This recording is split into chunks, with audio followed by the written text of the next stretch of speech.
Namaskar Ashtangi. My name is Morgan. I'm the Ashtanga nurse, and today we're going to be talking about Padmasana. We're going to be talking about how to safely enter Padmasana to prevent injury, and how to do Padmasana if you have already incurred an injury. Thanks for watching.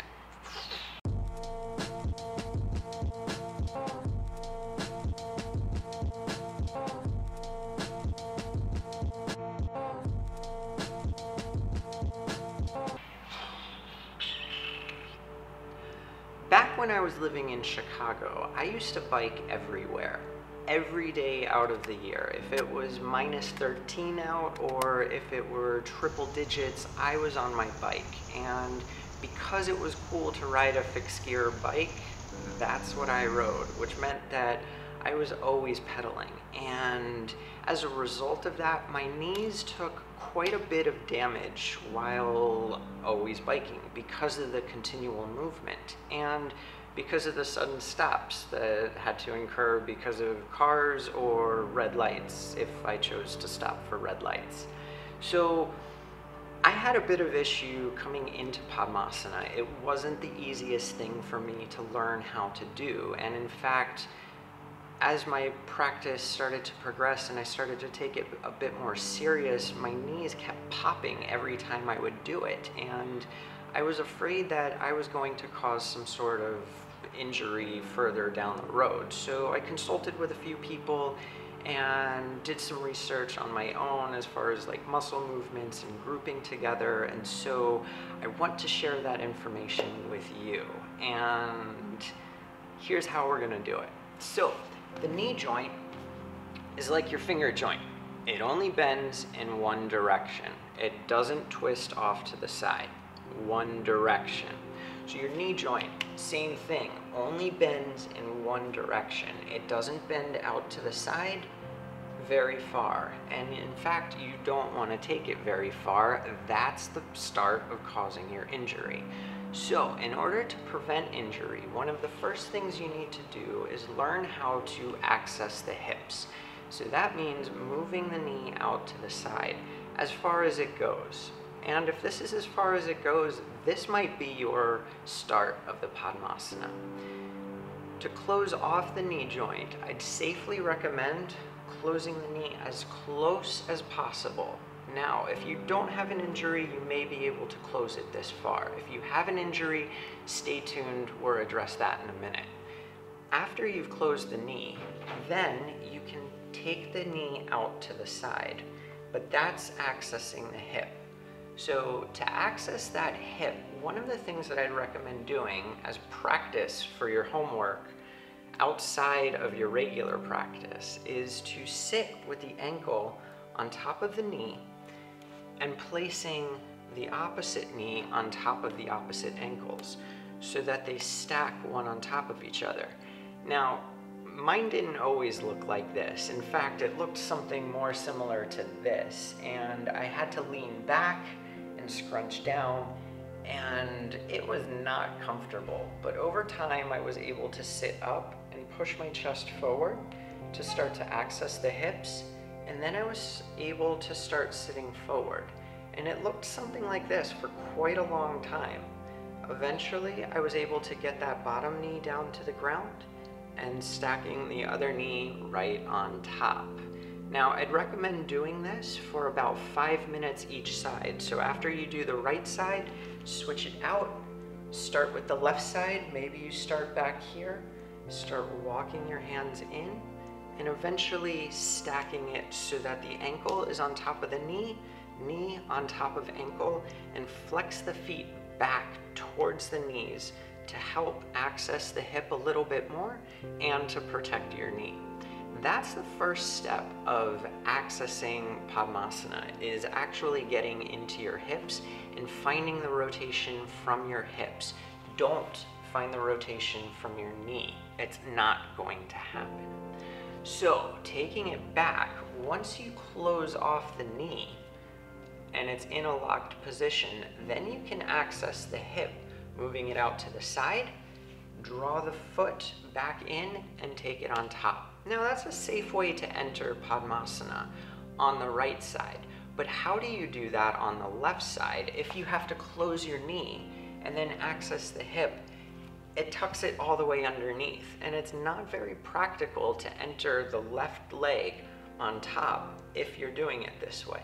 So one of the ways that I recommend, and I practice myself every time I take Padmasana to save my knees, is to first bend the knee out to the side, and then I take the hand of the leg that it is. So in this case, it's the right side. I take my right hand and I hold underneath the calf muscle. So I'm lifting up the calf muscle with the right hand. So the calf muscle is soft in this moment. I lift up the muscle and I lift the knee and the ankle. Now the ankle is below the knee.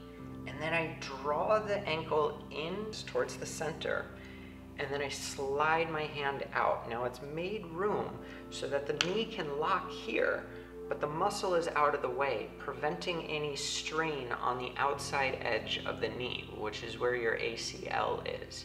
Now, to do the same with the left side, I first bend the leg out to the side. I take my left hand, holding up the calf muscle, making sure that it's soft. Keeping that calf muscle, I then draw the left leg in, and I remove my hand. Now, I never push down on the left leg. That's going to push and put strain out on the ACL. So if it stays up off of the ground, so be it, let it happen. Eventually gravity can start to take it down as you can start to lift the hips forward and the knees start to draw closer together. That's a practice further down the road. Today we're just focusing on how to enter it safely. So I'm going to show you once more, starting from scratch. Bend the right knee out to the side. You can follow along if you'd like. Hold the calf muscle, lifting the calf muscle up, draw the ankle in, making sure that the ankle stays below the knee the entire time. Then shifting sides, bending the left leg, taking the left hand, holding the calf muscle up, pushing the knee away as you draw the ankle in, and setting up. Okay, that's how you can do it if there's no injury. Now, say you've already injured the ACL, or you've had surgery on your knee and they started to take away part of the meniscus, or in fact they removed the entire meniscus. Now what are you going to do? How do you enter Padmasana to keep from re-injuring the ACL, or to prevent further injury down the road to other parts of the body? Again, you're going to start learning this practice of just stacking the legs on top of each other, taking this as your homework, doing this 5 minutes every day outside of your asana practice. Do this during your lunch hour, do this before going to bed. Sit around, taking the legs, stacking them on top of each other. But because you already have an injury and you might not have a meniscus inside, I'd recommend taking a piece of cloth, maybe a handkerchief, folding it up, and then placing it behind the knee. So now when you close the knee off, you have a little bit of space that's separating the joint so that you're not crushing down bone on bone. And by keeping that space there, it's allowing the ACL and the MCL and everything inside to have space so that it's not creating extra tension there. Keeping that space, you can then draw the knee in, taking it across. And that space stays there, opening up the knee joint so that you're not closing it off. And again, you're not rubbing bone on bone, because, oh, that's painful. If you've ever broken a bone, you know what bone on bone feels like, and not enjoyable. But say it's on the left leg, so your right leg is fine. Again, take the calf muscle, lifting it up, moving it out of the way. To do the same with the left leg, place the cloth behind the knee, lift the calf muscle up, and draw it in as close as possible. Now, it might not close off completely. You might not get heel to heel. It might look something more like this with the injury. That's totally acceptable, and have that as your practice. One of the other things is if you do have an injury and you're just getting back into practice, practice taking it a little bit easier. Just crossing the feet one at a time and seeing here how close you can actually get the feet together. You might not be able to bend that knee completely, and this might be where you're at with your Janu Shirshasanas. So your arch of the foot is at the knee, and the bent knee is lifted. So this is what it might look like as you're practicing, just because of that injury, and it's because the hip is tight. So go back, do that homework with stacking the legs on top of each other to access your hips. It's going to save you in the long run, and your knees are going to thank you, and they're not going to be cracking all the time like your joints do.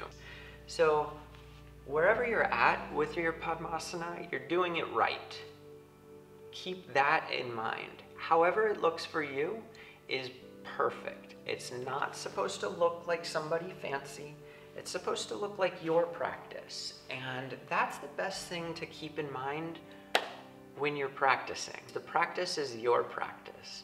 It has nothing to do with anybody else, and it's not supposed to look like anybody else's Padmasana or anybody else's practice. This is all for you. Thanks for watching. I hope you enjoyed. Hit the like button down below. Give it a thumbs up. If you're a fan of this, hit the subscribe button. Ring the bell. That way you'll be notified when I release another video. Keeping it real. Thanks. Namaste.